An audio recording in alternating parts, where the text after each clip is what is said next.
j'ai réussi, en mettant un écosystème en place, à lever 7 millions d'euros. Donc j'ai eu des opportunités pour travailler en Suisse, au Luxembourg, après aussi en Afrique. Qu'est-ce qui donne aux gestionnaires de patrimoine cette légitimité de dire tel ou tel conseil alors qu'eux-mêmes ils n'ont pas bâti ce patrimoine? Même quand je ne sais pas ton secteur d'activité, si tu me fais comprendre ton modèle économique, je trouverai des solutions pour ton financement. Et vraiment, si tu n'arrives pas à vendre à quelqu'un ton film, c'est que vraiment tu es très mauvais. J'étais le seul en France en disant que moi, entre guillemets, petit Guadeloupéen d'où je sors, je réussis à faire des producteurs en France hexagonale lever des fonds à coût de millions d'euros.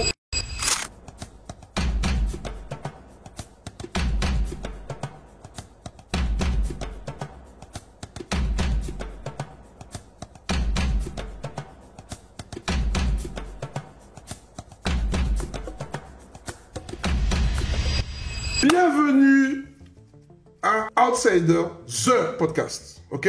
Le podcast que tu dois pas rater. Je suis accompagné de mon acolyte. Yin Synésus, voilà. Ok, vous la connaissez. Et aujourd'hui, on reçoit Stanley Yes. Laporal. Donc, Stanley, on va faire ce podcast en deux parties, ok?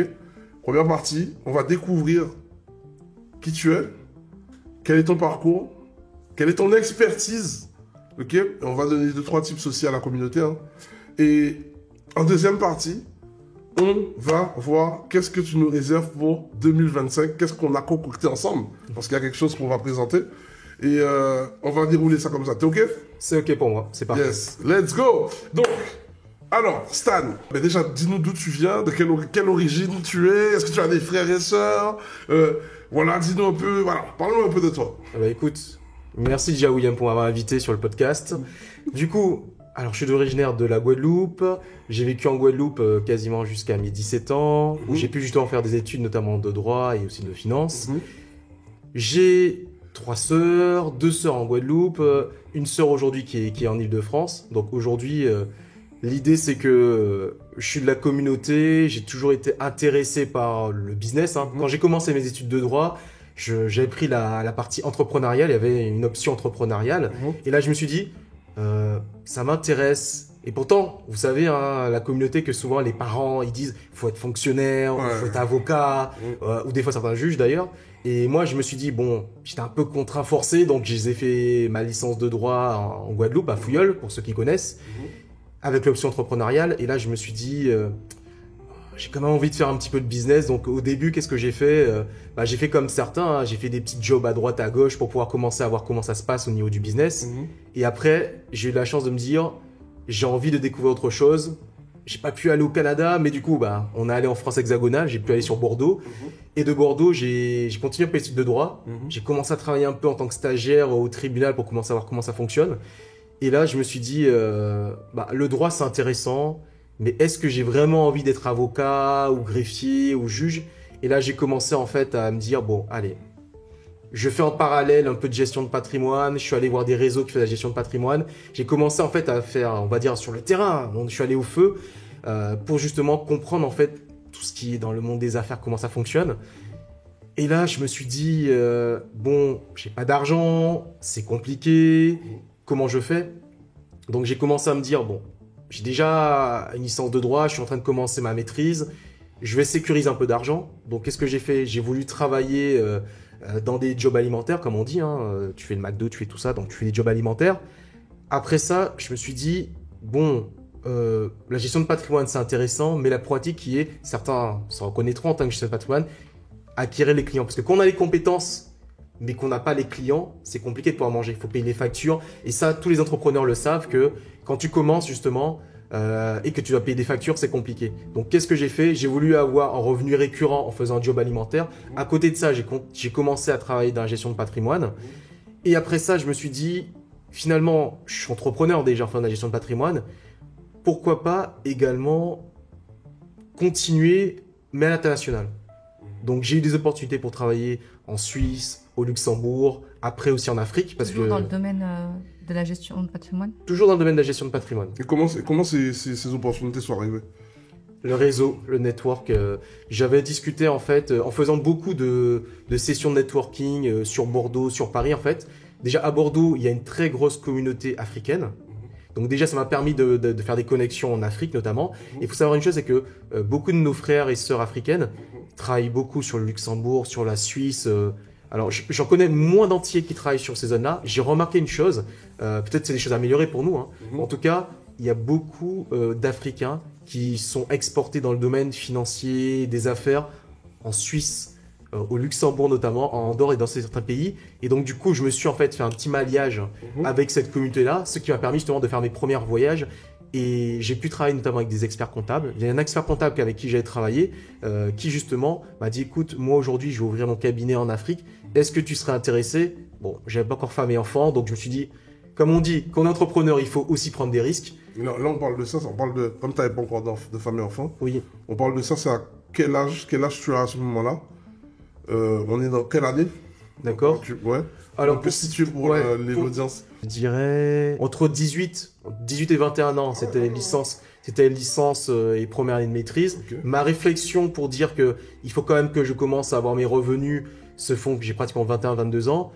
Là, entre 22 ans et 25 ans, je commence à faire du travail et des prestations à distance pour le Luxembourg, pour la Suisse, pour l'Afrique. Globalement, comment ça se passe? J'ai toujours quelqu'un qui a plus d'expertise que moi, que j'aide ou que je sous-traite. Ça peut être par exemple pour faire une audit, pour être très concret. En Suisse, par exemple, il y a un expert comptable avec qui j'avais échangé au cours de session network qui me dit « Écoute, moi aujourd'hui, j'ai pas besoin de comptable. Par contre, j'aurais besoin de quelqu'un pour m'analyser et faire par exemple une audit de point de vue salarial. » Donc je lui ai dit « Écoute, alors, un tips très important. Même si vous ne savez pas faire, écoutez quelqu'un qui a plus d'expertise que vous et surtout dites-lui avant, je ne sais pas faire, mais par contre, je suis prêt à apprendre. » Et donc, c'est important ce que tu dis. Ouais. C'est clair. Donc du coup, je lui ai dit, écoutez, je suis pas capable, je ne sais pas faire.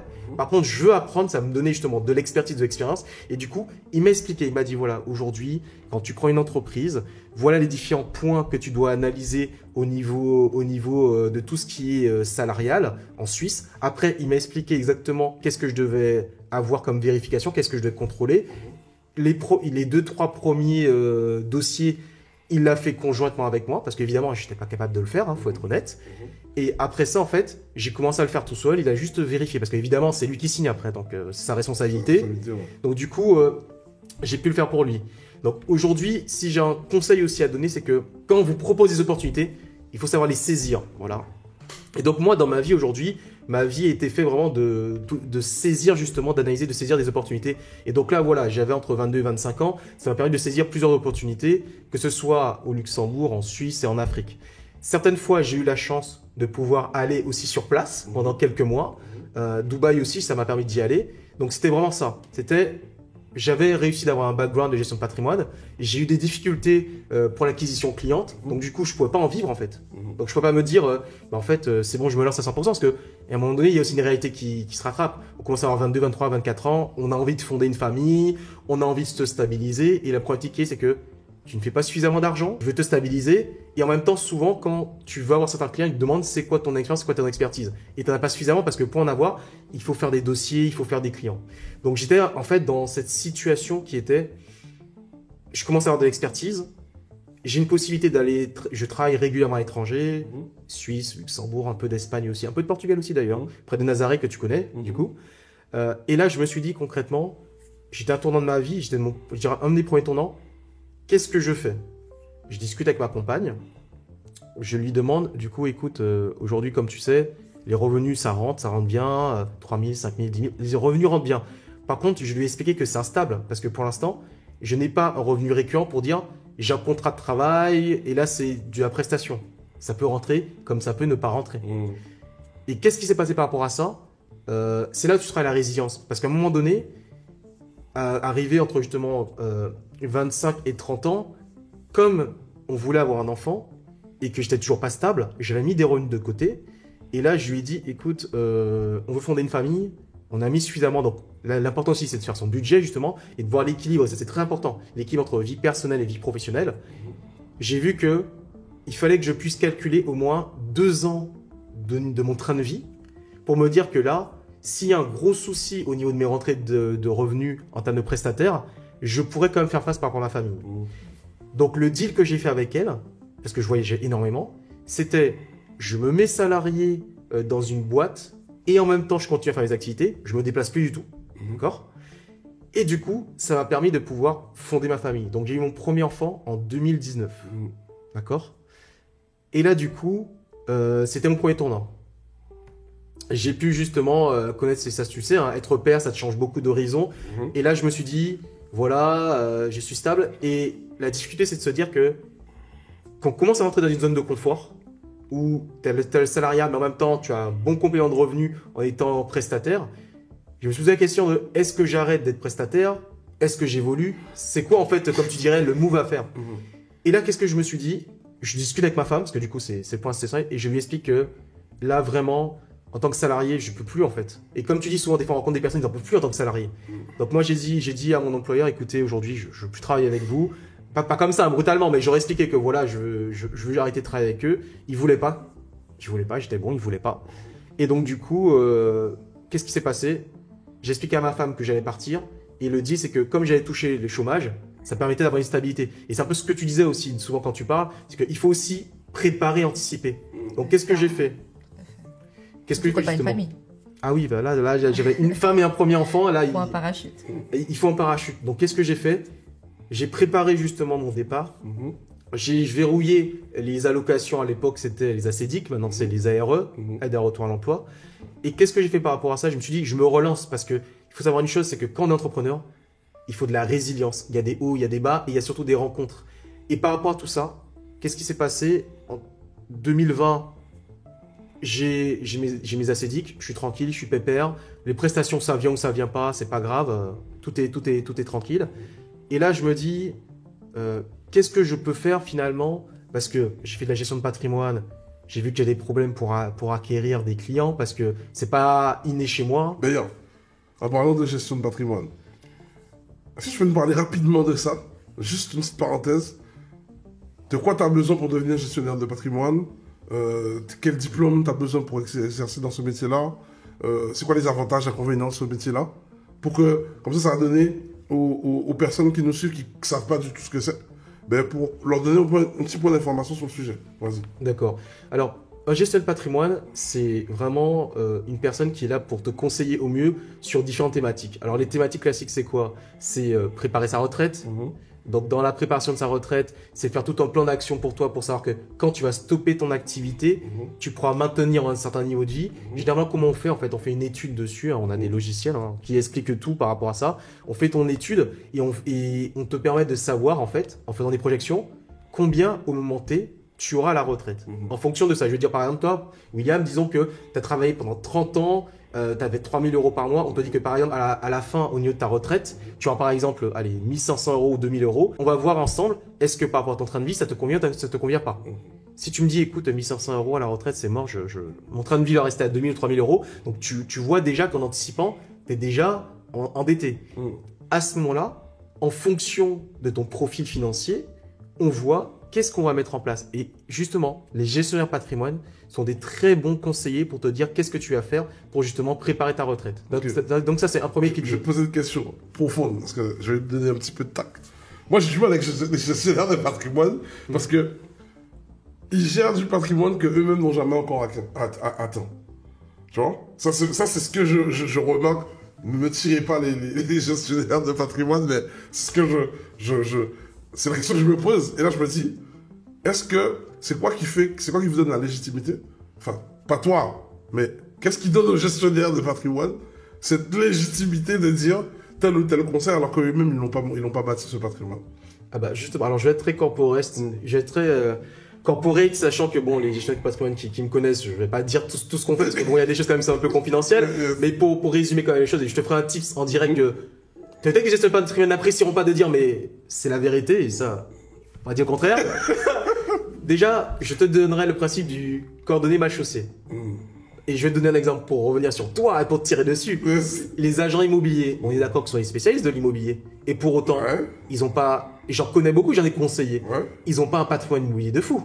Ça veut dire qu'ils sont agents immobiliers, mais pourtant, quand tu regardes la plupart, ils ont quoi ? Une résidence principale et peut-être une résidence secondaire. Je vais même aller plus loin que toi. La majorité des agents immobiliers ne sont même pas propriétaires. Voilà. Très, très rares sont les agents immobiliers qui ont du patrimoine. Mais C'est vrai. chez nous, tu vois, c'est différent. Ils sont investisseurs avant de devenir agents immobiliers. Donc c'est ça qui leur donne un peu cette casquette d'expert. Mais bon, c'était la petite parenthèse. Vas-y, continue. Oui, mais c'est pour te dire qu'effectivement, c'est ce côté à coordonner mal chaussé. C'est-à-dire que c'est les agents immobiliers. Je suis d'accord avec toi parce que j'ai dirigé, soit dit, c'est une petite Oui, non, mais c'est tournure. bien, J'ai dirigé aussi un réseau d'agences immobilières. Certains qui ont peut-être le podcast, ils savent de quoi je parle. Et je vais pas faire de publicité pour eux. Mais voilà, j'ai dirigé un réseau d'agences immobilières qui Sur la étaient Bretagne. qu'ils avaient le même fonctionnement qu'IAD, c'est-à-dire que c'est un réseau, c'est parce qu'ils existent toujours, excusez-moi, c'est un réseau de mandataires. William, qui est un autre William que tu connais, c'est de quel réseau je parle. Et donc du coup, aujourd'hui, c'est un peu comme tu disais, c'est-à-dire que eux c'était à la base des investisseurs. Et du coup, ils avaient déjà investi, ils avaient déjà un patrimoine immobilier et ils sont devenus mandataires immobiliers. Voilà, ils ont profité de l'opportunité en tant qu'investisseurs et de leurs connaissances pour du coup avoir un angle d'attaque différent. Donc c'est vrai que c'est comme le réseau, comme le tien, c'est des personnes qui sont avant tout investisseurs. Donc ils ont déjà investi dans l'immobilier, qui se sont déjà fait un minimum de patrimoine et qui du coup donnent des conseils. Exactement. Tandis que les agents immobiliers classiques avec qui aussi j'ai travaillé, quand tu demandes la plupart, moi j'ai toujours dit mais attendez, vous avez quand même des opportunités de fou, vous avez des offres off-market, pourquoi vous n'avez pas? Oui, mais c'est pas naturel chez nous. En fait, on est tellement habitué à vendre qu'on pense pas forcément à nous. D'ailleurs, pour finir dessus, une mandataire immobilier avec qui j'ai discuté sur Saint-Malo, qui, alors, elle est très très forte d'ailleurs, elle fait à peu près 80% du chiffre d'affaires de son agence, une agence qui a des couleurs bleues et qui est sur Dinan. Donc, je pense que si elle m'entend, elle saura de qui je parle. Et la chose qui se passe, c'est qu'elle est sur Saint-Malo et je lui dis, mais ah oui, il faut pas que je donne notre prénom, c'est vrai. Je lui dis, mais tu sais, je comprends pas. On a discuté ensemble, t'as encore plus d'expérience que moi, quand je vois les chiffres que tu fais, j'ai dit, je fais tes calculs. Tu sais qu'aujourd'hui, là, t'as reçu à peu près 200 000 euros de com, t'as fait gagner 2,5 millions à l'agence. J'ai dit, il y a quand même. J'ai dit, et c'est très important ça aussi, ce côté entre salarié et entrepreneur. Je lui demande, pourquoi tu lances pas ton agence? Les clients, en fait, ils viennent que pour toi. Tu fais tout de A à Z. La seule chose, c'est que tu t'appelles X, Y, Z, il viendra en fait pour toi en fait. Et du coup, comme ça fait 20 ans que tu es dans le métier, ça veut dire qu'elle a déjà fait sur la même maison 6 transactions. Ah ouais. Il y a quelqu'un qui l'a acheté, elle était là pour l'achat. Ils ont divorcé, elle l'a vendu au nouveau propriétaire. Le propriétaire a déménagé et elle a fait, sur l'espace de quasiment 15 ans, elle a fait 6 fois la même maison. Et elle a fait ça sur plusieurs maisons dans toutes les zones à Saint-Malo. Ah ouais, chaud. Donc, je veux dire par là qu'aujourd'hui, en fait, elle a déjà son portefeuille. Et donc, la question, et c'est ça aussi, la question que tu dis souvent, la question de l'état d'esprit entrepreneurial. Je vais demander, mais avec tout ce que tu fais, alors, tu as les compétences, tu as l'expérience, tu as les clients, tu as le réseau. Pourquoi, en fait, tu ne crées pas ta propre agence? Parce que tu as tout pour le faire. Et là, j'ai vu une chose, c'est que elle a peur, en fait. Je lui ai demandé, j'ai dit clairement, mais pourquoi? Et d'ailleurs, j'ai eu encore hier. Je lui ai dit, du coup, alors tu ouvres ou pas ton agence? Elle m'a dit, non, je suis pas à l'aise avec ça. Je préfère savoir que, voilà, je suis encadré. Je dis, encadré de quoi? Elle me dit, ouais, administratif. Mais administratif, tu délègues, en fait. Et donc, en fait, et ça c'est une chose qui est importante. Et ça, tu me l'avais déjà dit. Et je le vois par rapport à ce que je parle en termes d'expérience. C'est que si tu n'as pas l'état d'esprit d'entreprendre, tu veux pas te faire violence et tu es dans une zone de confort, tu n'y vas pas. Elle a tout. Elle pourra gagner des millions d'euros, mais elle n'y va pas. Et se contente de 200 000 euros par année. Et c'est là où on voit la différence entre être quelqu'un qui est dans son confort salarial ou en tant que fonctionnaire qui est dans une zone de confort et quelqu'un qui est entrepreneurial. Maintenant, pour revenir à ce qu'on disait sur la gestion de patrimoine, parce que du coup, j'ai fait la digression pour venir à l'agence immobilière et du coup, j'ai fait un petit tip sur l'état d'esprit, le mindset entrepreneurial que tu parles souvent. En fait, ce qui se passe, c'est qu'au niveau de la gestion de patrimoine, tu as entièrement raison. Moi, je connais beaucoup. D'ailleurs, j'étais encore récemment avec un gestionnaire de patrimoine avec qui je discutais. Je sais exactement combien il gagne et je suis d'accord avec toi. La plupart gagnent même pas 3 000 euros par mois. Je sais, et puis c'est triste à dire, il n'y a pas beaucoup de bons gestionnaires de patrimoine. Parce que j'ai l'impression, après c'est mon point de vue, je n'ai rien sur le métier, mais j'ai l'impression que comme c'est un peu une formation un peu par dépit, tu vois, mais il y en a, ils le font, c'est pas un truc de cœur, tu vois. Et ça se ressent parce qu'ils ne sont pas de bons conseillers des fois, tu vois. Ça c'est mon retour en tout cas. De gestionnaire patrimoine, j'ai trouvé le gars qui m'a fait switcher. De toute façon, vous allez le connaître bientôt. Je parle de Jean Vianney, je peux faire la pub, c'est ok. Mais sinon, j'en ai rarement vu des comme lui, tu vois. Donc, mais bon, bref, c'est là. Aujourd'hui, Stan, tu peux dire que, enfin, t'as quand même, on va dire, d'autres casquettes.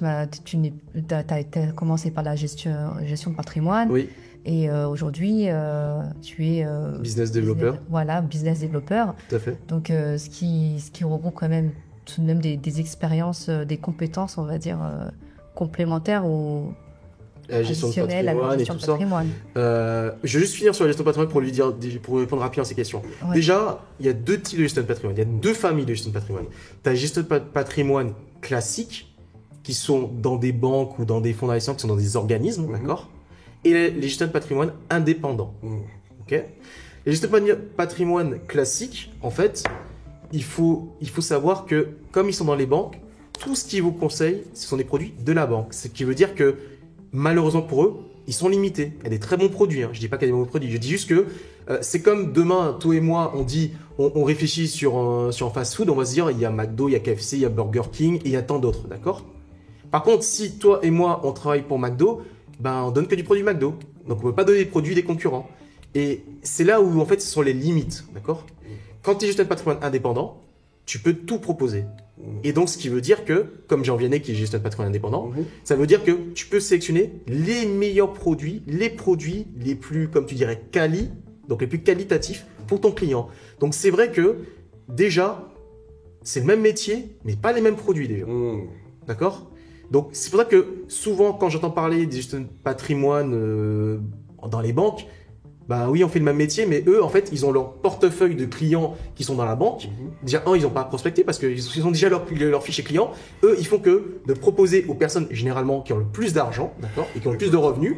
Et donc, déjà, tous ceux que nous, on peut viser, qu'on peut aider dans la communauté, la plupart, déjà, ils sont à côté, déjà. On leur propose même pas la gestion de patrimoine. D'ailleurs, ils verront bien que le banquier n'a jamais appelé pour dire, écoutez, vous avez un patrimoine intéressant, ou vous avez peut-être des produits intéressants, on peut vous aider à gérer votre patrimoine. Ils appellent même pas. Clairement. D'accord? Les gestionnaires de patrimoine indépendants, il y a deux familles maintenant. Il y a ceux qui sont indépendants et seuls, d'accord? Jean Vianney, je pense qu'il doit être indépendant et seul. Et ceux qui sont indépendants en réseau.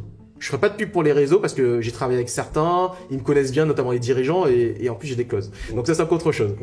Mais quand tu as un réseau, en fait, c'est comme pour l'agence immobilière qui a des mandataires. C'est-à-dire que tu as une société qui est une grosse société de gestion de patrimoine, d'accord?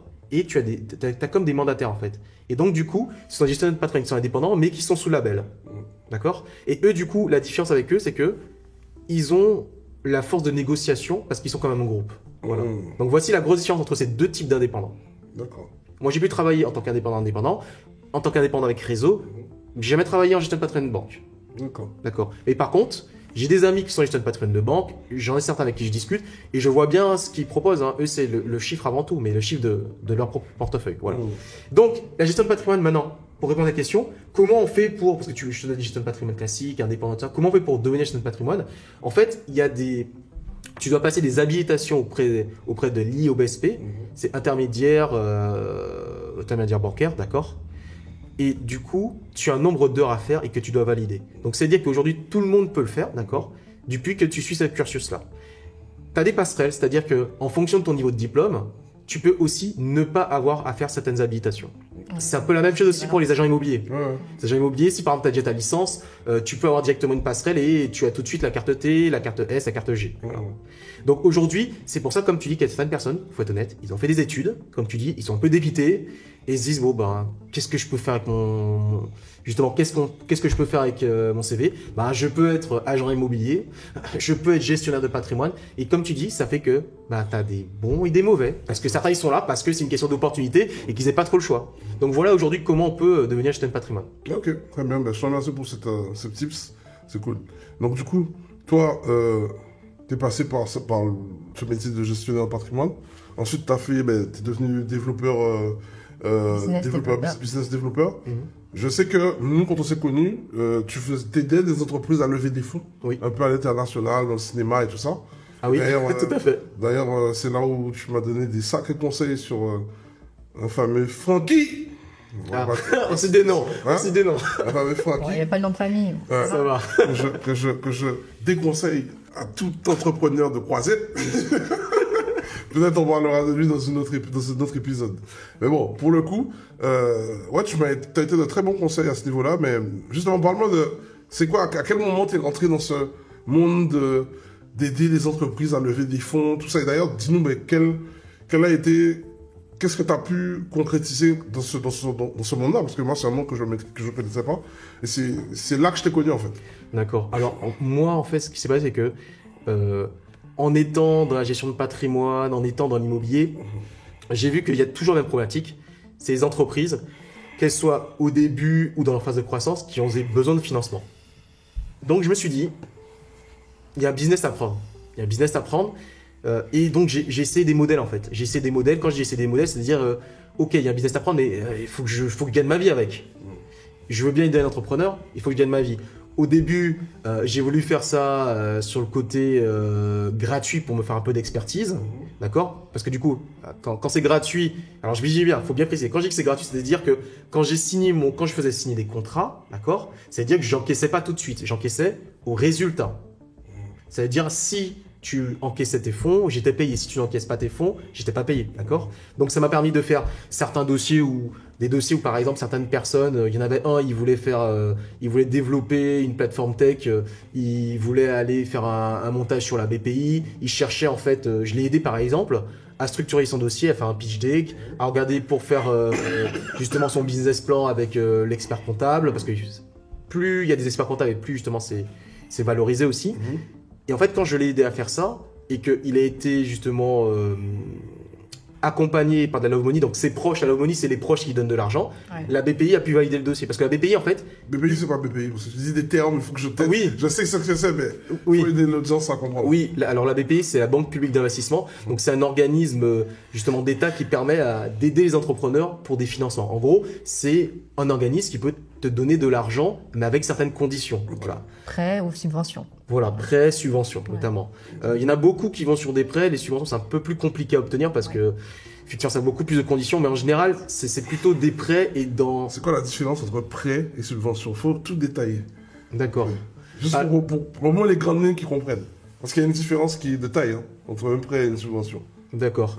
Alors, au niveau du prêt, le principe du prêt, c'est que on doit le rembourser. C'est-à-dire qu'on t'avance de l'argent et toi, tu dois le rembourser. Maintenant, on ne va pas aller sur les détails techniques, mais au moins au niveau des conditions, l'idée, c'est que comme c'est une banque publique, ça s'appelle Banque publique d'investissement, c'est qu'on a des conditions favorables. C'est-à-dire que si demain, la banque classique que tu vas, Société Générale, Crédit Agricole, BNP Paribas, LCL et autres, eux, ils vont peut-être te dire, écoutez, voici les conditions de mon prêt.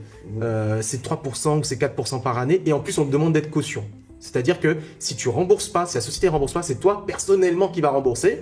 Tandis qu'avec la BPI, la Banque publique d'investissement, elle donne des conditions favorables en termes de modalités. Elle va te dire par exemple, au niveau du prêt, ça peut être le taux classique des banques à 3 ou 4%. Ils vont te dire que c'est peut-être 1 ou 2%. D'ailleurs, on a pu avoir un prêt à 1% d'intérêt. Énorme. Donc quasiment rien. Derrière ça, ils ne demandent pas d'être caution. En tout cas, moi, sur les dossiers que j'ai eus, ils n'ont pas demandé de caution parce que l'idée, c'était justement de soutenir l'entrepreneur. Donc, ils n'ont pas demandé de caution.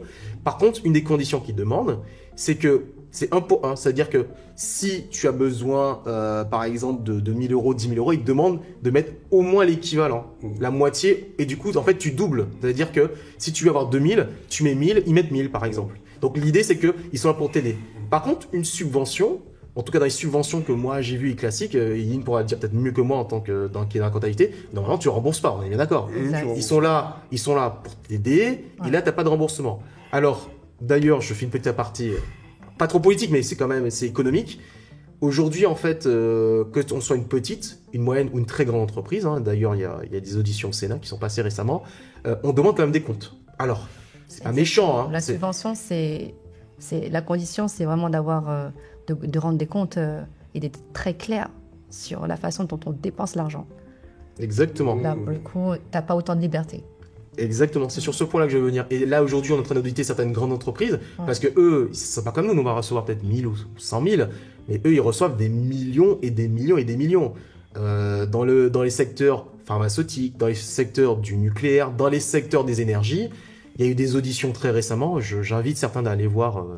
Sénat et autres, ils vont voir les auditions, c'est pas moi qui le dis, c'est eux-mêmes. En fait, on fait un contrôle, ça veut dire que on leur a versé pendant X nombre d'années des subventions publiques à coût de millions d'euros, et là, du coup, on demande maintenant des comptes en disant, écoutez, vous nous avez dit que c'est... Parce que les subventions sont souvent, on explique qu'est-ce qu'on va en faire. C'est-à-dire que si on te dit, Will, tu demandes une subvention pour des ressources humaines, donc pour employer quelqu'un, on va dire, mais attends Will, tu m'as dit que tu voulais 50 000 parce que tu vas avoir un employé. Je constate que ton employé, tu avais prévu de l'avoir pendant 1 an et au bout de 2 mois dès que tu as eu sa subvention, en fait, tu l'as licencié. Faut te demander des explications. Porsche. Et tu t'es acheté une Porsche. D'ailleurs, C'est trop facile, en fait. Il n'y avait pas de compte à rendre.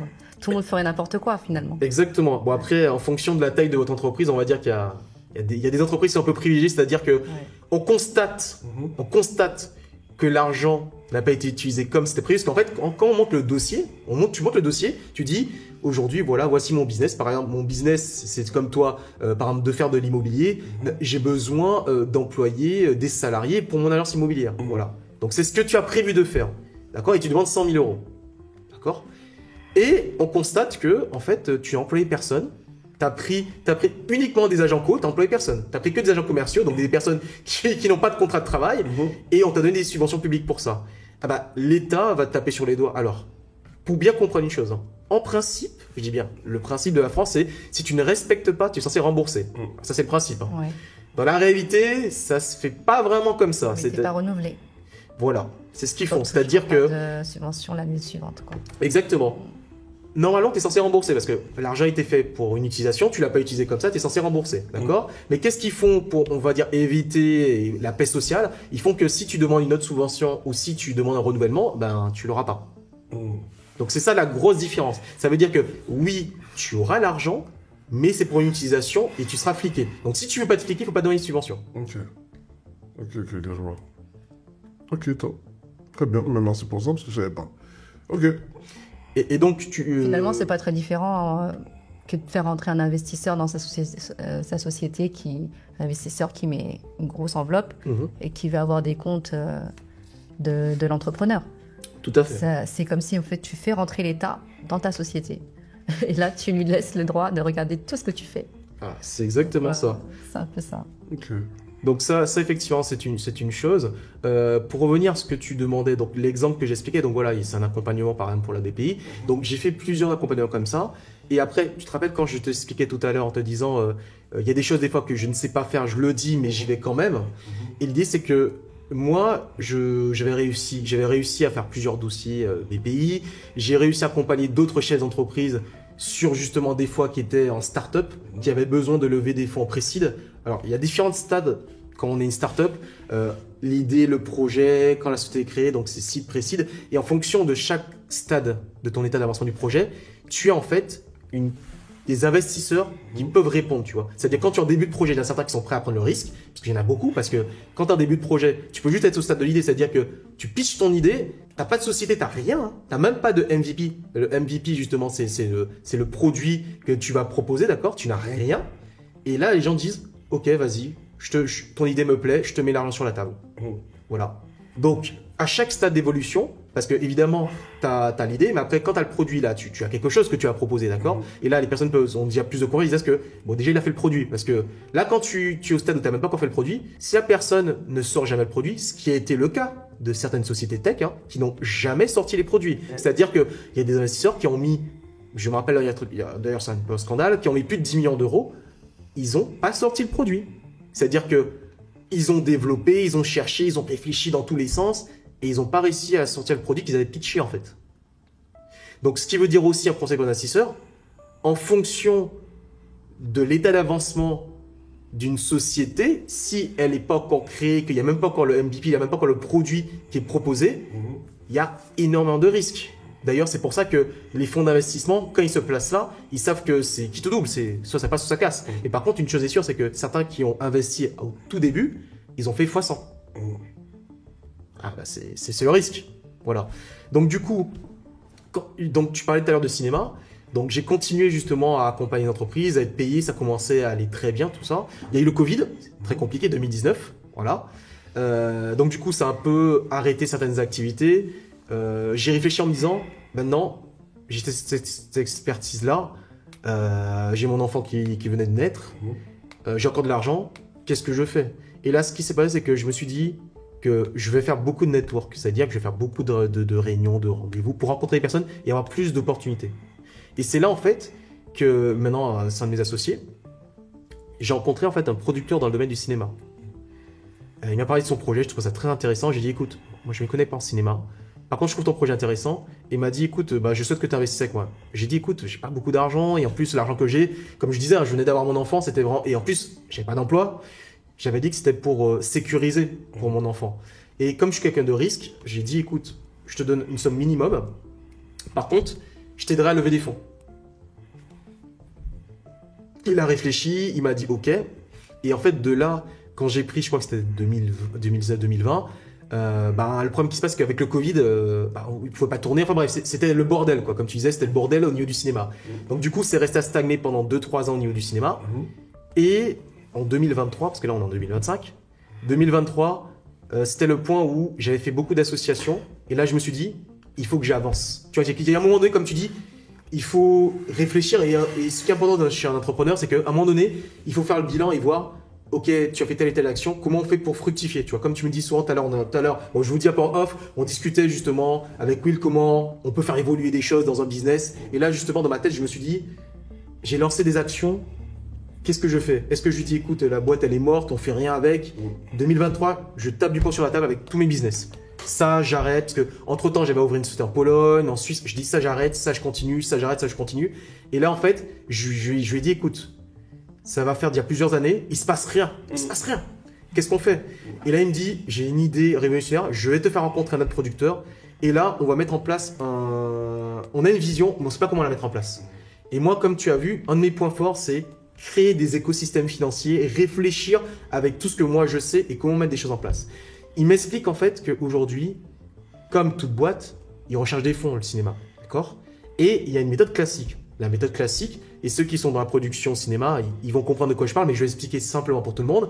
La méthode classique, c'est quand vous montez votre dossier, votre plan de financement, vous allez voir en fait des acteurs très connus, notamment des distributeurs. Les distributeurs, c'est qui? C'est Canal, c'est les différentes salles, etc. Donc, il y a des distributeurs, c'est eux qui servent en fait à distribuer votre film. Parce qu'il y a plusieurs phases, et je vais être très rapide dessus. Quand on veut, je vais vous donner la base, c'est juste que j'ai appris justement en travaillant avec eux. La base, c'est le scénario, c'est le script. Il y a quelqu'un qui est là, il a une idée, il écrit le scénario, d'accord? C'est le script. Donc, c'est lui qui est le scénariste, d'accord? Après le scénariste, il y a ceux qui vont mettre l'argent sur la table. Eux, ce sont les producteurs. D'accord? Je ne vais pas aller dans tous les détails, mais tu as différents types de producteurs. Mais en tout cas, tu as les producteurs. D'accord? Et après, tu as celui qui va tourner le film. C'est le réalisateur.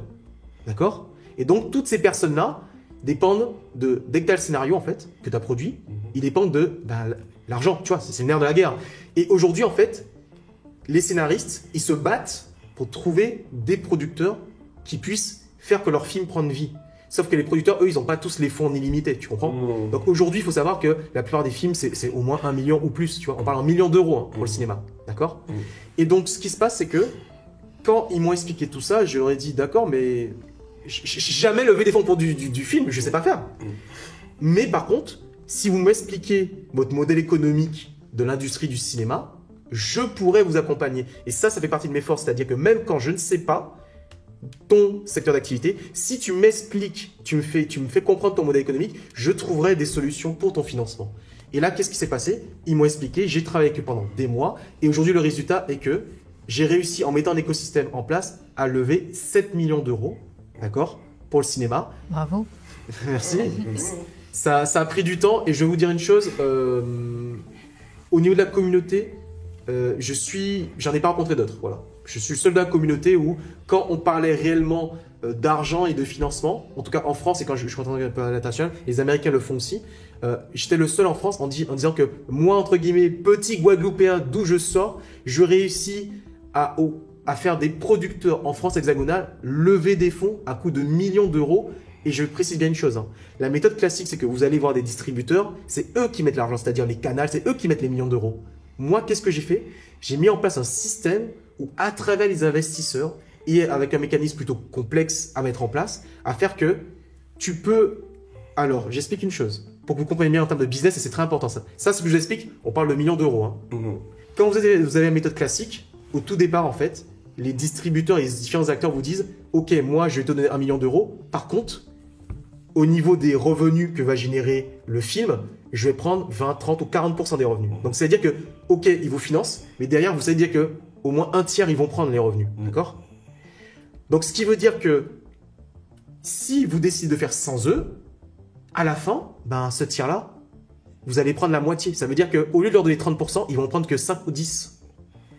Et quand on parle de 5, 6, 7, 8 millions d'euros, ça commence à rapporter beaucoup d'argent, si on se comprend bien.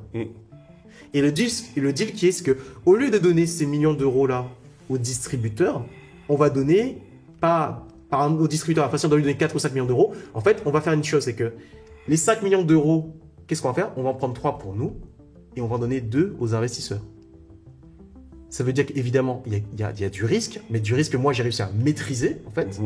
Mais du coup, ça fait que j'ai trouvé une méthodologie différente en comprenant leur modèle économique pour justement faire que tu lèves 7 millions d'euros, tu as sorti des films, d'ailleurs, on a déjà sorti 2 films déjà, voilà. Bon, alors, j'ai pas eu l'autorisation, donc du coup, je peux pas parler des films. En tout cas, il y a 2 films qui ont été sortis par rapport à ça. Et aujourd'hui, en fait, j'ai trouvé et j'ai réussi à mettre en place un écosystème qui fait que dans le domaine du cinéma, on peut réussir à lever des fonds différemment de la méthode classique qu'ils sont habitués à faire. Et du coup, c'était ça qui est important. Et c'est ce qui m'anime en fait, c'est trouver, quand je connais pas le secteur d'activité, c'est comprendre le système, comment tu gagnes de l'argent et comment trouver en fait un équilibre entre tes investisseurs, tu peux gagner de l'argent dans le secteur que tu n'es pas habitué, et de l'autre côté, toi tu es un porteur de projet, là du coup c'était le producteur, et tu peux réussir à financer ton projet. Donc ça du coup, tu vois, je l'ai fait pour le cinéma. Après, j'ai pu le faire aussi pour la promotion immobilière. Maintenant, l'idée qu'il faut surtout comprendre, parce que je pense que s'il y a aussi ce que je voulais dire dans l'interview, c'est que il faut réussir à être flexible. Il faut pouvoir s'adapter. Il faut être résilient. C'est-à-dire que je vous dis ça rapidement. Et ça n'a pas été un long fleuve tranquille. Hein. Combien de temps ça t'a mis pour, depuis le début du projet du cinéma jusqu'à la levée de fonds, justement, combien de temps ça t'a mis pour lever ces fonds-là? D'accord. Alors du coup, je fais le point en janvier 2023 avec mon associé pour lui dire, pour qu'on sache ce qu'on fasse, ce qu'on va faire justement, une société de production. Et là, il me fait la réunion, il me fait rencontrer un autre de ses associés. Donc on est en début janvier. Début janvier, c'est, on réfléchit ensemble, je dis que je suis partant, et du coup, on dit février, on crée une société pour lancer le projet. Voilà. Donc février, la société est créée. Et du coup, février, mars, avril, mai, juin, juillet... Bah quasiment en fait, le temps que je comprenne le modèle économique, ça m'a pris à peu près 4, 5, 6 mois. Le temps de mise en place 3, 4 mois. Pendant cette période-là, il y a mon fils qui était en fait, qui a eu un souci de santé comme je t'avais expliqué, et qui du coup il était en réanimation. Donc en fait, ça a décalé 2 mois. Grosso modo, entre 7 et 8 mois. Voilà. Entre 7 et 8 mois, ça a pris vraiment... lever 7 millions. Pour lever pas 7 millions dans une fois. C'est pour ça que je réfléchissais à tout le temps. Okay. Parce qu'en fait, ça s'est fait en plusieurs phases. Parce qu'il y a plusieurs films qu'on finançait à 7 millions, c'était pas un seul film. À la base, on devait faire 10 millions d'euros pour 4 films. Il faut comprendre une chose aussi, c'est que ce que nous, on apportait, après peut venir en complément de justement de subventions de régions. Alors, il faut savoir que, justement, on en parlait avec ton partenaire, c'est qu'au niveau du cinéma, il y a des subventions. C'est pas la même chose. Au niveau de la méthode classique, on parle, comme je disais, je parle des distributeurs, mais il y a aussi un phénomène de subvention par région, en fait. Et par exemple, pour un des films qu'on a tourné qui était en Corse, parce que du coup, je ne donne pas le nom, mais je peux dire le lieu, c'était en Corse. En fait, on a eu une subvention en Corse. Donc, ce qui veut dire que les plans de financement, c'était pas 7 millions pour les films. C'était beaucoup plus. Mais du coup, on avait besoin de, comme pour l'immobilier, de cet apport-là, pour en fait coller... Débloquer les autres. Voilà, débloquer les autres en fait. Donc du coup, on a eu, je pense, le premier million et demi en septembre. Donc on a fait la réunion en janvier, février c'était créé. Septembre, on a eu à peu près le premier million et demi, voilà, avec les différents investisseurs.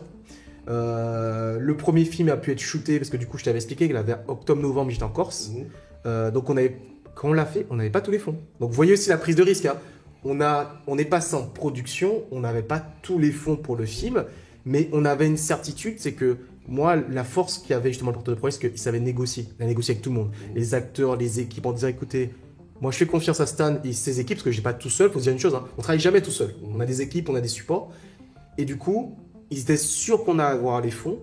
Et ce qu'on a fait pour continuer à avoir plus de fonds, on a invité les premiers investisseurs sur les lieux du tournage. Ils ont vu beaucoup de stars, ils ont eu des paillettes dans les yeux. Ça les a confortés sur. Ils ont mis de l'argent, mais c'est du palpable en fait. Ils sont venus, ils étaient en Corse, ils ont vu la villa, ils ont vu les acteurs, on les a bien accueillis. Et du coup, ça nous a permis de déclencher encore d'autres financements et aussi d'avoir du contenu en termes de marketing pour dire écoutez, aujourd'hui, on est capable de produire un film, on l'a fait, des acteurs nous ont fait confiance, vous aussi faites-nous confiance. Et c'est comme ça qu'on arrive à 2, 3, 4, 5 et jusqu'à 7 millions. Ah, beaucoup de neige. Ça a fait l'effet du boule de neige. Le plus dur, en fait, c'était de commencer. J'ai fait des plaquettes et des plaquettes et des plaquettes en français, en anglais.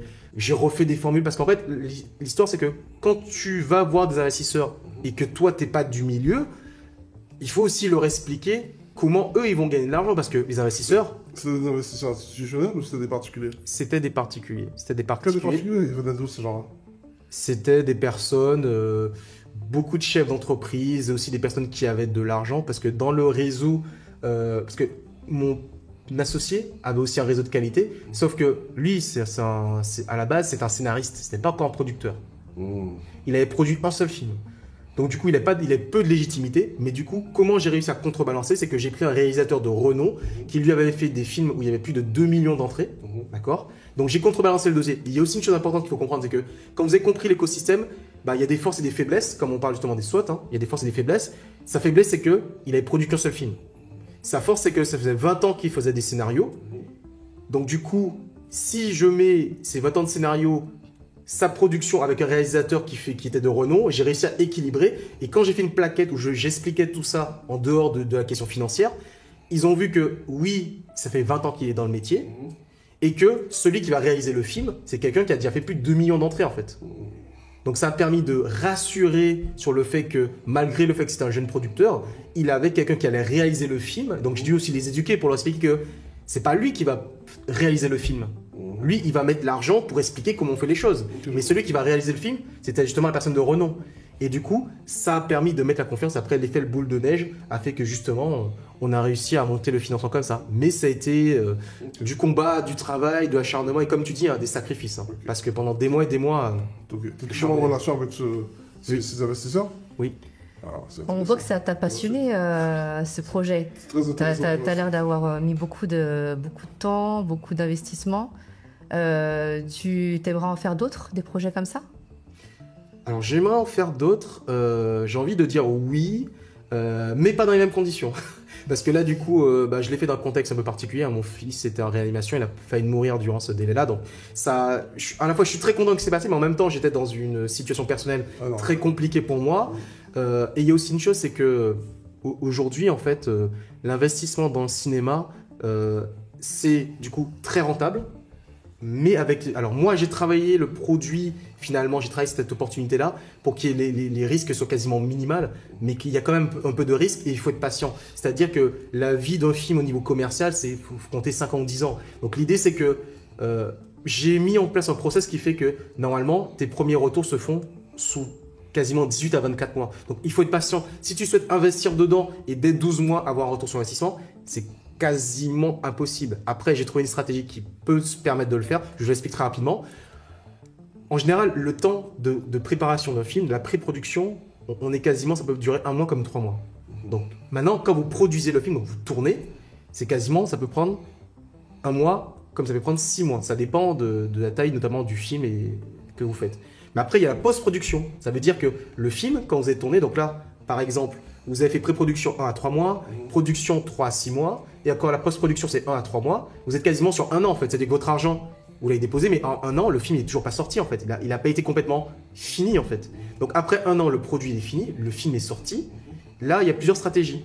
Soit vous le sortez en salle, puis vous pouvez le vendre ou le louer à des plateformes, Netflix, Amazon ou autres, Orange et autres. Soit vous pouvez directement passer par la case, je ne souhaite pas le faire sortir en salle, et je le vends directement ou je le loue à des plateformes. Et donc, si vous voulez avoir vos revenus dans les 18 mois, quasiment la seule stratégie la plus rapide, c'est de le vendre très rapidement en fait, à la sortie à des plateformes, comme certains le font sur Amazon et autres. Et comme on dit, comme tu dirais, prendre son gros billet à ce moment-là. Et donc, les investisseurs peuvent être payés à ce moment-là. C'est quoi le retour potentiel, le rendement potentiel d'un investissement dans le cinéma? Aujourd'hui, on peut passer... Alors du coup, j'ai dû mettre des plafonds. La réalité, c'est qu'aujourd'hui, il y a des films où vous pouvez faire quasiment du 500%. Waouh. C'est pour ça que je dis que cette industrie-là, c'est une industrie... Parce qu'en termes de timing, on est un peu comme dans l'immobilier, mais en fait, avec des rendements... Oui, mais parce que les risques sont aussi énormes. On peut aussi... Rien gagner, c'est possible? Alors, si ça fait un flop. Si le film fait un flop... Alors non, non, on ne peut pas ne rien gagner. Alors je vais vous expliquer pourquoi. Parce qu'en fait, déjà, il y a une première chose, c'est que il y a des accords en fait qui se font quand on distribue le film dans les différentes salles de projection. Donc déjà là, vous savez que même si vous vendez pas beaucoup, en soi, il y aura toujours de l'argent qui va rentrer. Alors évidemment, il y a des gens prioritaires qui vont te payer, d'accord? Mais aujourd'hui, en fait, il y a un besoin en termes de catalogue des différentes plateformes qui fait que c'est très, très, très, très rare. Donc oui, il y a un risque qui existe, hein, qui est minime, mais qui fait qu'il y a un besoin des catalogues. Vous voyez bien, vous êtes sur Netflix, sur Paramount maintenant, sur Disney. Ils ont besoin d'avoir du contenu et du contenu régulier, en fait. Ouais, et nouveau. Ouais. Voilà. Et donc, il y a 2 deals qui se font aujourd'hui. Alors, le monde du cinéma, je le dis, même s'il ne faut pas trop le dire, mais je le dis devant toi et devant l'audimat. En fait, il faut savoir que les chaînes télé notamment, que ce soit les free TV ou les pay TV, donc les chaînes gratuites ou payantes, elles ont des accords tacites où elles proposent pour le cinéma français, il faut bien préciser pour le cinéma français, de leur faciliter en fait l'achat ou la location de leurs films. Ce qui veut dire qu'en fait, en termes d'exit, tu as plusieurs portes de sortie et vraiment, si tu n'arrives pas à vendre à quelqu'un ton film, c'est qu'il y a un problème en fait. C'est que vraiment, tu es très mauvais parce que tu as des portes de sortie en fait, tu comprends? Et là, je parle au niveau national. On va faire une dimension internationale. On peut faire aussi des ventes les ventes internationales. Et c'est encore un autre marché. Et aujourd'hui, pour comprendre de très concret, vous avez le marché belge, vous avez le marché suisse, vous avez le marché luxembourgeois, et vous avez tout le marché africain, vous avez le marché nord-américain et le marché asiatique. Alors, ça peut se faire de plusieurs manières. Je vais être très vite parce qu'il ne faut pas rentrer dans la technique. Grosso modo, vous pouvez le vendre en français, VFF, mais vous pouvez faire aussi un sous-titré. Donc, version française avec tous les sous-titrages, Vosta, version sous-titré anglais, etc. et des pays au niveau local, d'accord? Et après, vous pouvez aussi faire un deal avec ceux qui l'achètent à l'international, d'accord? Où ils vont faire des doublages. Bah, comme nous, tous les films américains, on les entend pas Alors, certaines personnes l'écoutent en version originale, hein, mais la plupart des personnes, quand même, l'écoutent. Toi, comme beaucoup de personnes, ils écoutent en version française. Des fois, on écoute en 2 versions. Donc, je veux dire par là que, en réalité, même si ça fait un flop, et il y a eu des flops, on gagne quand même un petit peu d'argent. On ne fera pas 500%, mais peut-être qu'on va faire... Le risque, c'est que le film il ne se termine pas ou qu'il ne soit pas sorti. Ça, par contre, c'est un vrai risque. Ça, c'est possible. Ça, c'est un vrai risque. Ouais. Sauf que, je précise pour des choses que seuls les producteurs et délégués le savent, ils ont une garantie de bonne fin. Ça veut dire quoi concrètement? Ça veut dire que c'est comme quand vous êtes promoteur. Il y a la garantie, justement, vous avez... Parfait achèvement, ouais. Exactement. Eux, c'est la même chose, mais c'est pour le cinéma. Les assurances couvrent ça? C'est pour ça qu'ils... Non, Qu'est-ce qui se porte garant? C'est le producteur. Donc, c'est pour ça qu'aujourd'hui, certains, ils veulent pas être producteurs délégués parce qu'ils savent que si ça va pas jusqu'au bout... Alors, ça va très rarement jusque-là. C'est seulement des fois quand, voilà, Canal ou d'autres, ils ont mis beaucoup d'argent, qui disent, bon, maintenant, c'est toi qui vas payer. Hashtag Luc Besson et d'autres, hein, qui malheureusement, avec Valériane, ils ont fait un gros flop commercial, et que du coup, ils ont dû vendre quasiment tout, chemise et tout. Hein, ça a été très très loin. Vous irez vous renseigner en ayant voir ce qui s'est passé chez certains, hein, qui avaient du coup un château en termes de studio, mais bon, vous verrez les informations. Enfin bref, tout ça pour dire qu'effectivement, il y a aussi des obligations de la part des producteurs, et c'est pour ça aussi qu'ils ont droit aussi à des subventions. D'accord. Donc... Et il y a aussi une chose qui n'est pas dite, mais que je permets de dire, et certains y pourront se renseigner. Quand on fait en fait un film et qu'on a des sorties, alors évidemment on a le prix du ticket, mais également on a l'équivalent que le CNC, que d'autres organismes vous donnent en fait. Je vais donner un exemple concret. Tu réussis à avoir par exemple 500 000 €, le CNC d'autres organismes peuvent te redonner 500 000 € en cash pour faire un autre film. Exemple, là, parce qu'on parle de trucs très... De chez nous aussi, là. Zion qui vient de sortir là. Oui. Et Fanon là. Oui. Ils se font plus de 100 000 vues là, je pense, apparemment dans le box-office. Ça, c'est un film potentiellement, Zion, c'est un film où ils vont gagner. Ça prend combien là? Là, ils peuvent gagner combien à peu près? Un bon billet? Je sais pas s'il va gagner. En fait, pour te répondre combien ils vont gagner, la question c'est oui, ils peuvent gagner de l'argent, mais la question c'est comment ils ont structuré leur financement. Est-ce qu'ils sont allés sur une méthode classique ou est-ce qu'ils sont allés sur une méthode où ils sont passés à des investisseurs? Moi, je pense que c'est parce que je crois que c'est Jamel Debbouze qui est producteur. Jamel qui est derrière. Ouais, Jamel qui est producteur. Je pense je pense qu'il va passer par la méthode classique, que du coup, ça lui demanderait de soit passer par son réseau, soit de lui-même mettre de l'argent dans sa poche. Et s'il se disait qu'il y a peut-être un trop gros risque, peut-être c'est pas lui qui va mettre l'argent dans sa poche. Il va dire bon bah j'ai mes contacts avec Studio Canal et tout ça. Bon bah je les laisse mettre l'argent. Donc la question c'est que effectivement au niveau des entrées, ils feront un certain montant. Maintenant, qu'est-ce qui va réellement arriver dans leur poche? Ça, faudra savoir ça au niveau du... Ouais, parce qu'en fait, il y a des films qui, en fait, ils coûtent très très cher et à la fin, par rapport à leurs revenus, ils sont en perte. Sauf que certains producteurs qui... En fait, il y a une anecdote qu'on dit dans le monde du cinéma, c'est qu'en fait, j'ai déjà rencontré des gens pauvres, mais jamais rencontré un producteur. Parce qu'en fait, les producteurs sont pas pauvres, en fait. Parce que comme les producteurs, en fait, ils se servent, c'est-à-dire que quand ils font la stratégie classique, donc Canal et tout le monde donne de l'argent, d'accord? Et dans quelques lignes, en fait, ils se payent. Oui. Ouais. Mais quand ils se payent sur un film d'1 million, c'est pas 10 000 qui se payent. C'est 100 000, des fois 200 000, c'est des montants substantiels. Pourquoi? Parce qu'il faut comprendre une chose. Je vous ai dit, hein, le temps du film, là, on est déjà sur 12 mois. Ouais.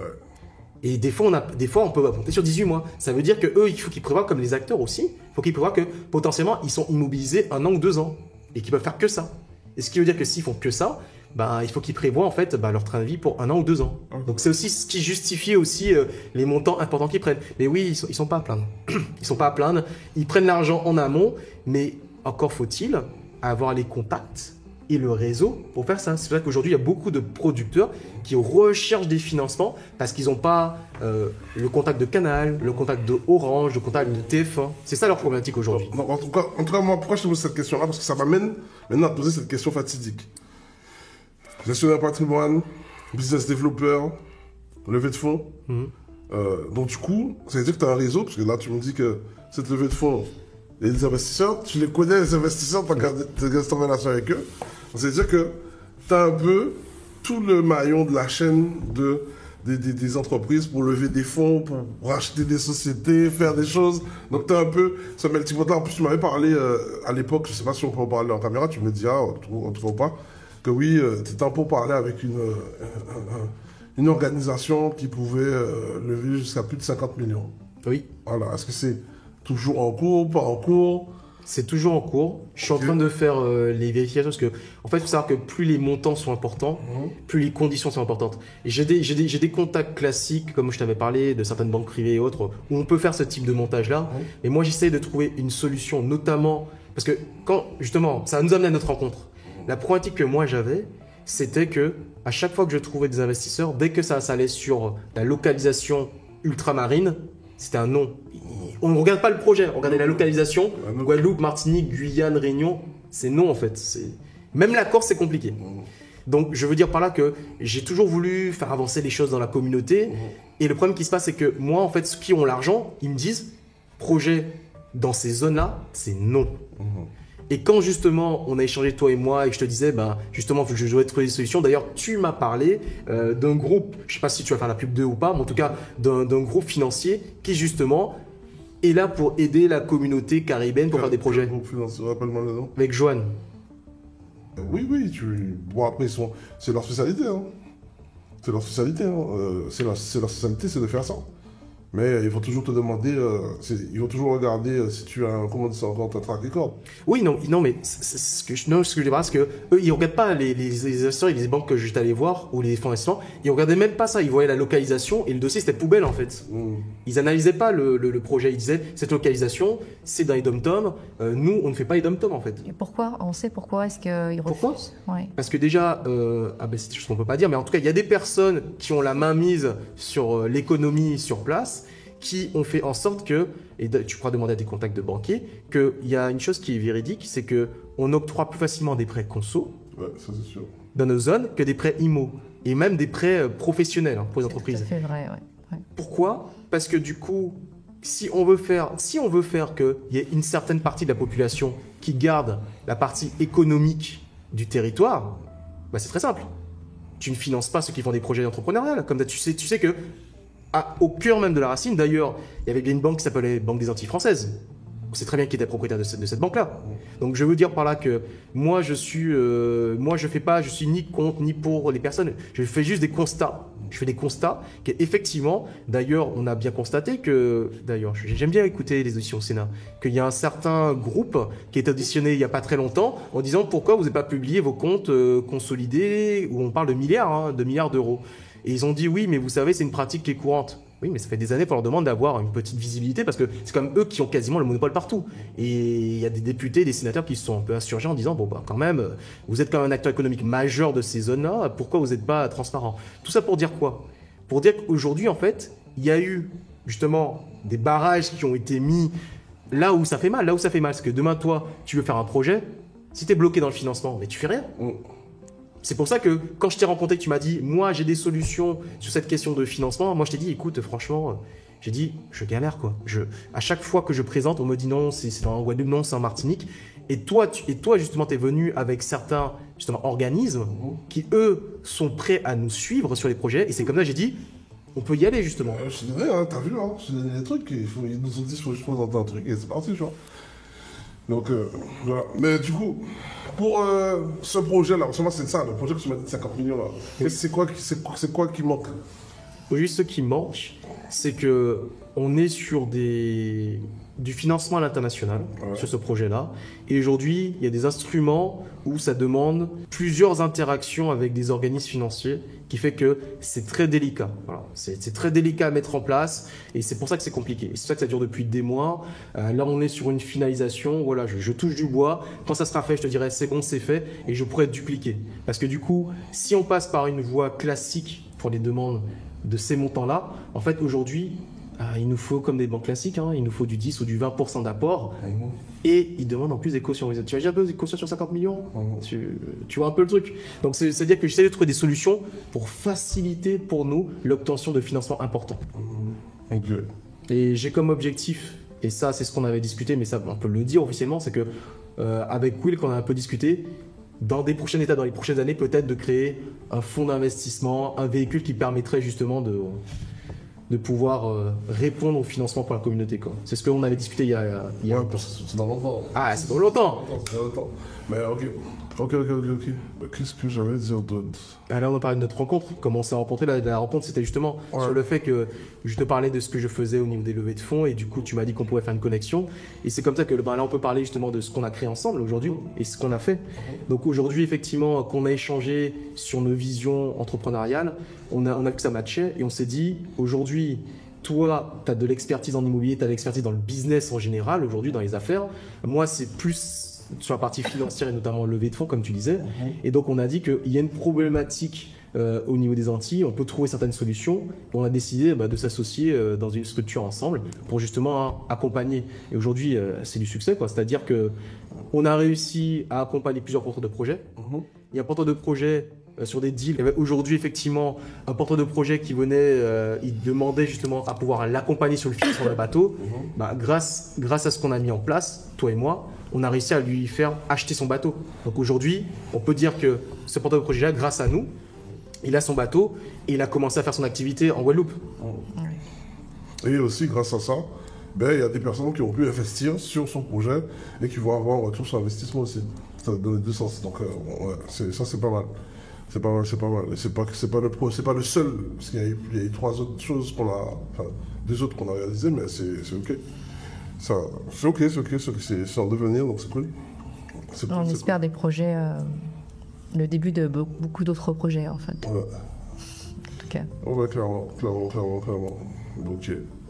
Ok, donc toi, comment tu vois justement, avec ce truc-là qu'on a mis en place là, comment tu vois l'avenir des entreprises caribéennes, quoi? Est-ce que tu penses que c'est une solution qui va aider pas mal d'entrepreneurs? Comment tu vois ça? Parce que c'est toi le porteur du projet, hein. C'est pas moi. Comment tu vois ça? Comment je vois ça? Je vois qu'aujourd'hui, nous, avec ce qu'on met en place, on peut déjà aider les porteurs de projets qui souhaitent trouver du financement, donc trouver de l'argent pour leur aider. On peut aussi aider, pas du coup des porteurs de projets, mais des personnes qui sont un peu plus évoluées, c'est des personnes qui ont une entreprise et qui veulent, par exemple, avoir une croissance plus importante. C'est-à-dire que aujourd'hui, tu as une entreprise, tu as beaucoup de demandes, mais tu n'es pas en capacité de produire, tu as besoin d'acheter parmi une machine. Donc l'idée, c'est de te dire que nous, tu viens nous voir en nous disant, écoutez, aujourd'hui, j'ai besoin d'acheter une machine. Regardez le nombre de commandes qui arrivent. J'ai besoin d'acheter une machine, je parle de 200 000 €. Qu'est-ce que vous pouvez faire pour nous accompagner? Donc l'idée, c'est qu'aujourd'hui, à différents stades, on peut aider en fait des demandeurs en fait, que tu sois le porteur de projet d'une société qui n'a pas encore été créée, que tu sois un chef d'entreprise qui est déjà établi, mais également ce que nous on peut aussi apporter, c'est que certains qui ont une entreprise qui est florissante, qui peuvent avoir besoin aussi de gagner de l'argent, gagner des parts de marché, on peut les accompagner pour faire une croissance externe, c'est-à-dire racheter des entreprises, d'accord, mais on peut aussi les aider à trouver des opportunités pour justement gagner de l'argent. C'est ce qu'on a fait justement avec certains chefs d'entreprise qui eux, ils s'y connaissaient pas dans le domaine nautique. On leur a proposé le deal bateau pour investir avec nous et gagner de l'argent. Donc voilà aujourd'hui les différentes panels de solutions qu'on peut apporter. Comment, je t'ai pas posé la question là, mais ça va mieux pour ton fils? T'as des garçons, ça? J'ai un garçon et une fille. Ok, ça va mieux pour ton fils? Oui, ça va mieux, merci Seigneur. C'était très compliqué cette période-là et maintenant il va beaucoup mieux et ça me permet d'être là avec toi sur Paris quand eux ils sont à la maison, donc non, ça va beaucoup mieux et d'ailleurs c'est là où c'est important, comme on disait, cette partie équilibre personnel et professionnel. Et l'idée c'est que je pense aussi, et pour finir dessus sur ce qu'on peut proposer, je pense que on ne peut pas tout faire. D'accord? Et donc aujourd'hui, l'accompagnement dans certains domaines permet d'aller plus loin en fait. Clairement. Et donc c'est pour ça que je pense que quand tu as besoin de passer un step, comme tu dis, à un niveau, il faut aussi passer par les bons professionnels. Parce qu'aujourd'hui, notre communauté, dans certains métiers, je pense qu'on manque de professionnalisme, on manque de personnes qui peuvent nous faire monter un niveau. Et à tout niveau, moi je sais que par exemple, moi mon point faible c'était le marketing notamment, parce que c'était pas ça. D'ailleurs, j'ai des amis aussi qui sont avocats, comptables et autres, qui c'est pas leur domaine le marketing, parce qu'on a notre expertise, mais on n'a pas cette expertise-là. Moi, quand je t'ai rencontré, tu m'as dit, moi justement, c'est cette partie-là, tu peux m'aider. Donc il faut se dire une chose, c'est que on ne peut pas être bon partout, mais on peut s'entourer de personnes qui nous permettent justement d'atteindre nos objectifs. Et aujourd'hui, je pense que nous, à travers Outsider Group, on peut faire atteindre certaines personnes leurs objectifs, et notamment financiers. Clairement, ouais, parce que on a pris les meilleurs experts de chaque domaine pour pouvoir s'associer à eux, donc ouais, donc ça va le faire. Mais on va laisser l'avenir parler pour nous. Je suis devenu très humble. Avant, je parlais beaucoup de trucs, mais après la première faillite, là, je suis devenu très humble et on laisse le succès faire du bruit tout seul. Mais en tout cas, là, on arrive sur la fin du podcast. Lynn, est-ce que tu as des choses à dire? J'aimerais bien que tu nous donnes un petit conseil d'entrepreneur au public, aux personnes qui nous écoutent. Qu'est-ce que tu... Par rapport à toutes les expériences que tu as passées, par rapport aux coups durs que tu as vécu, que tu as surmonté, et aux réussites que tu as pu obtenir, notamment le deal dont on a parlé cinéma. Moi, je pense qu'il y a beaucoup d'autres réussites. Pour réussir justement dans l'entrepreneuriat, qu'est-ce que tu conseillerais? Moi, j'aurais juste une seule chose à conseiller, c'est peut-être la plus importante pour commencer en termes de qualité, c'est la résilience. C'est-à-dire que... et ça, il l'a prouvé, hein, oui, il a fait faillite, il est revenu, il est comeback, en plus un comeback exceptionnel à plusieurs millions d'euros, donc forcément ça, tu sais c'est quoi le mot résilience, c'est ça, c'est-à-dire que il faut savoir s'adapter aux situations et se dire après, prendre un temps, justement, comme ce que j'ai fait en 2019, en 2020, prendre un temps de se dire qu'il peut y avoir des choses qui arrivent autour, mais il faut être sûr de soi et se dire, bon voilà, j'ai fait des actions, j'ai mis des choses en place, ça ne fonctionne pas. Réfléchir déjà soi-même et après réussir à trouver des personnes autour de vous pour vous dire comment justement en termes d'accompagnement, comment eux ils peuvent vous aider aussi. Moi par exemple, à chaque fois que je fais un point avec Will, moi j'ai mon expertise, je lui explique comment on peut faire les choses et je vois que lui il m'apporte toujours quelque chose que moi forcément j'ai pas vu ou que je n'ai pas vécu. Et pour être très concret, par exemple, j'étais sur un dossier avec Will, je dis à Will, ok bah écoute, on a réussi à faire ça, on a fait tel chiffre, on a réussi à structurer le deal de cette façon-là. Et après, il me sort, mais il me dit, est-ce que tu as pensé à ça? Et là, je dis, ah oui, effectivement, comme dans mon mécanisme de fonctionnement et ce qu'on est habitué à faire en tant qu'ingénieur patrimonial ou ingénieur financier, on voit ça de cette façon-là. Il y a certaines choses que nous, on ne voit pas parce que on est des fois la tête dans le guidon. Et le fait que justement, on interagit avec des personnes qui ont des fois des compétences comme lui complémentaires, ça fait qu'on permet d'avancer. Mais pour ça, il faut être résilient, c'est-à-dire qu'il faut accepter aussi qu'on n'a pas toute la vérité. Ah, c'est sûr. Par exemple, moi, il y a des domaines. Savoir se remettre en question. Par exemple, il y a des domaines que tu dis là. Moi, par exemple, dans ton expertise, hein, qui est de, par exemple, structurer un deal, j'étais bon dans ça, il faut le dire. Comment tu vas regarder pour sécuriser autant le client qui vient acheter le deal que le vendeur du deal lui-même. Franchement, t'es bon dans ça, t'es très bon, tu vois. Donc sur ça, il n'y a vraiment pas de souci, tu vois. Et ben ça, tu vois, tu regardes bien que dans notre façon d'agir, c'est pas moi qui te dis comment structurer le deal. Je te donne mes idées. Oui. Et c'est toi qui dis, moi je te dis, vas-y, on y va. C'est pas moi qui structure le deal. À chaque fois, Oui. c'est toi qui. Parce que c'est pas je suis pas fort dans ça. Genre. Je vais avoir l'idée pour te dire, il faut. Mais derrière la composante pour que ce soit juridiquement cadré, bah, ça c'est toi, tu vois. Et c'est pareil, c'est comme Yin en termes de gestion d'entreprise. Ça, elle a fait ça depuis. Ça fait combien d'années que tu as fait des études dedans, donc, tu vois. Tu verras bien que je vais râler. Plus de 20 ans. Voilà. Tu vas me poser des. Enfin, c'est pas toi qui me l'impose, c'est l'État qui. Juridiquement, c'est comme ça. Tu vois. Tu vas me dire, on n'a pas le droit. Je vais râler. Mais tu vois que je reste tranquille, tu vois. Et ça, c'est des choses que. Non, en fait, conseil sur ce podcast-là, on a dit beaucoup de choses. Il y a des choses qui sont. C'est fin. On a dit beaucoup de choses, mais il y a des mots qui sont sortis. On va justement faire un espèce de petit résumé de tout ça. Résilience, comme il a dit Stan, expertise. Là, il faut avoir une expertise. Tu fais pas aujourd'hui. Avant, je pensais pas comme ça, mais j'ai vu trop d'entrepreneurs entrer en prison pour des fautes de gestion. J'en ai vu plein. Et je pensais pas que c'était possible, mais j'en ai vu des gars rentrer en tôle pour ça, tu vois. Donc, expertise, tu te lances pas dans n'importe quoi, n'importe comment, tu vois. Le temps, parce que tu vois, tu as commencé jeune, hein. Tu as commencé, tu as dit aux alentours de 18-19 ans. 18-19 ans, tu vois. Donc, tu as roulé ta bosse. En plus, tu as tout de suite été un indépendant. Donc, ça veut dire que tu en as vu des vertes et des pas mûres, tu vois. Mais c'est là aussi où tu as pris de l'expertise, tu vois. Loyauté. Une chose aussi, c'est que t'étais jamais seul, en fait. Tu étais très bien entouré et qu'à chaque fois, tu allais apprendre de personnes qui connaissaient. Oui, tout à fait. Mais ça, mieux que toi. c'est parce que j'ai fait justement le pas d'aller dans des networking, d'aller dans tu vois, des masterminds. Justement, je suis pas resté dans mon coin en fait, parce que dans son coin, on rencontre personne. Hein. Ah, mais t'apprends rien.